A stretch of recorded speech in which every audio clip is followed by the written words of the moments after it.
চলমান, তদন্ত প্রমাণিত হলে আমরা আইনগত ব্যবস্থা নেব। কিশোরগঞ্জের নিকুলি উপজেলার ধীরইল গ্রামের প্রায় শতাধিক মৎস্য শিকারীরা এই বর্ষা মৌসুমে বেকার হয়ে পড়েছে, কিন্তু পাশেই রয়েছে কয়েক শত একরের একটি বড় হাওর। হাওর থাকা সত্ত্বেও মাছ ধরতে পারছে না সাধারণ জেলেরা। অভিযোগ রয়েছে স্থানীয় কয়েকজন প্রভাবশালীর ভয়ে জেলেরা মাছ ধরতে পারছে না হাওরে। কেড়ে নেওয়া হয় মাছ ধরার জাল। বর্ষাকালে হাওর অঞ্চলের জেলেদের জীবিকা নির্বাহের একমাত্র মাধ্যম হচ্ছে মাছ শিকার। এই মাছ শিকারের মধ্য দিয়েই তারা পরিবারের চাহিদা পূরণ করে থাকে। কিশোরগঞ্জের নিকুলি উপজেলার ধীরইল গ্রাম হাওর অধ্যুষিত এলাকা হওয়ায় বর্ষা মৌসুমে পানিতে তলিয়ে যায়। আর এই এলাকাতেই প্রায় শতাধিক স্থানীয় জেলে মাছ ধরে জীবিকা নির্বাহ করে থাকে। কিন্তু এই বর্ষা মৌসুমে কয়েকজন প্রভাবশালীর ভয়ে পানিতে নামতে পারছে না স্থানীয় জেলেরা। স্থানীয়দের দাবি, পানিতে তলিয়ে যাওয়া জমিগুলো জনসাধারণের ব্যক্তিগত জমি হওয়া সত্ত্বেও পার্শ্ববর্তী করিমগঞ্জ উপজেলার দড়িগাঙ্গা টিয়া নয়াহাটিয়া গ্রামের মতি মিয়ার ছেলে মকবুল ও মোহন মিয়া এবং নিকুলি উপজেলার বিজাইল গ্রামের শামসুল হক ও আজিজুল হকের নেতৃত্বে একটি সংঘবদ্ধ দল প্রভাব বিস্তার করে স্থানীয় জেলেদের মাছ ধরতে নিষেধ দিচ্ছে। মাছ ধরতে গেলে জেলেদের কাছ থেকে দাবি করছে মোটা অঙ্কের চাঁদা। চাঁদা না দিলে মাছ ধরতে দেয়া হয় না, এমনকি কেড়ে নেওয়া হয় মাছ ধরার জাল। তাদের এই অত্যাচারে অতিষ্ঠিত স্থানীয় দরিদ্র জেলেরা।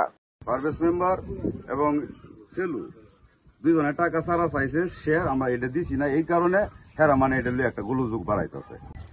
একর জমি আমাদের ব্যক্তি মালিকানা সরকারিভাবে আমাদের জনগণের জন্য সংরক্ষিত রাখা হয়ে গেছে।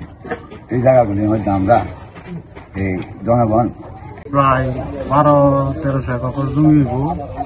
এই জমিগুলা পূর্বের থেকে আমরা মাছ টাছ ধরতাম। এখন একটা চক্র আছে মুকুল ডাকায়, তার বাপ পূর্বপুরুষ থেকে ডাকাত ছিল। আমরা জেলি কাট করতে আর পড়বে না, এরা উত্তর বেশি রং করে।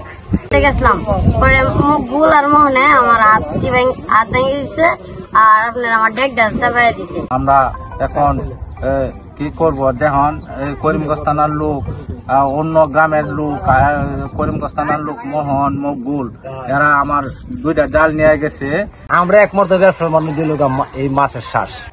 মকবুল মোহন আমাদের জমির মাঝে আমরা বাপ দাদার পূর্বপুরুষ থেকে এই জমিগুলো আমরা এই জমির মাঝে এরা পুরা মারছে। সঙ্গী ফঙ্গি লইয়া ডাঙ্গা ডুঙ্গা মানুষ লইয়া অনেক অত্যাচার করে আমার দেশের সম্পদ গুলি বুকিং করে গাইতেছে। আমাদের দেশের ছেলেপেলেরা দেয় ঠেলা জালি দেয়, এক তরকারির মাছ। এ বিষয়ে নিকুলি উপজেলা প্রশাসন বলছে, এই বিষয়ে আমরা কোনো সুনির্দিষ্ট অভিযোগ পাইনি, তবে কয়েকজন মৎস্যজীবী এসে স্মারকলিপি প্রদান করে গেছে।